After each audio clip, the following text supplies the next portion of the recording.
Albert Einstein 1879ஆம் ஆண்டு ஜெர்மனியில் பிறந்த ஒரு புகழ்பெற்ற கோட்பாட்டு இயற்பியலாளர். சார்பியல் கோட்பாடுகள் மற்றும் ஒளிமின் விளைவுக்கு அளித்த விளக்கத்திற்காக பெரிதும் அறியப்படுகிறார். 1905ஆம் ஆண்டு அவருடைய அதிசய ஆண்டு. பல புரட்சிகரமான ஆய்வு கட்டுரைகளை பிரசுரித்தார். அந்த ஆண்டுதான் அவருக்கு நோபல் பரிசும் கிடைத்தது. இவர் நாசி ஜெர்மனியிலிருந்து வெளியேறி அமெரிக்காவில் குடியேறினார். மேலும் அமைதி மற்றும் அறிவியல் முன்னேற்றத்திற்காக மிகவும் பாடுபட்டார். ஐன்ஸ்டீன் தன்னுடைய காலத்திலே ஒரு புகழ்பெற்ற விஞ்ஞானியாக திகழ்ந்தார். அவரிடம் யாராவது கையெழுத்து, அதாவது ஆட்டோகிராஃப் கேட்டால் ஒரு சாதாரண கையெழுத்திற்கு $1 ஏதேனும் நினைவுப் பொருட்களில் கையெழுத்திடுவதற்கு $5 வசூலிப்பார். இருந்தாலும் அவர் இதை பேராசையினால் செய்யவில்லை. இதன் மூலம் கிடைத்த வருமானம் அனைத்தையும் அவர் தர்ம காரியங்களுக்காக வழங்கினார்.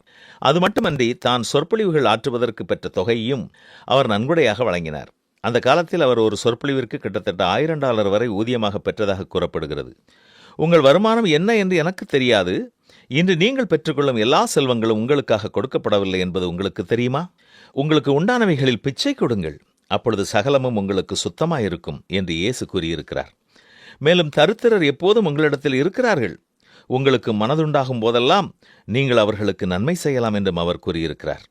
உங்களுக்கு கிடைக்கும் செல்வத்தில் நீங்கள் எவ்வளவு தேவை உள்ளவர்களுக்கு கொடுக்கிறீர்கள்? கொடுக்கும் மனம் உங்களுக்கு உண்டா? அல்லது ஆடம்பரத்திற்காக மட்டும் அனைத்தையும் செலவு செய்கிறீர்களா? கொஞ்சம் சிந்தித்து பாருங்கள். ஆண்டவர் நன்மை செய்கிறவராகவே சுற்றித் திரிந்தார். நாமும் நன்மை செய்வோமா? கொடுங்கள், அப்போது உங்களுக்கு கொடுக்கப்படும் என்றுதானே வேதமும் கூறுகிறது.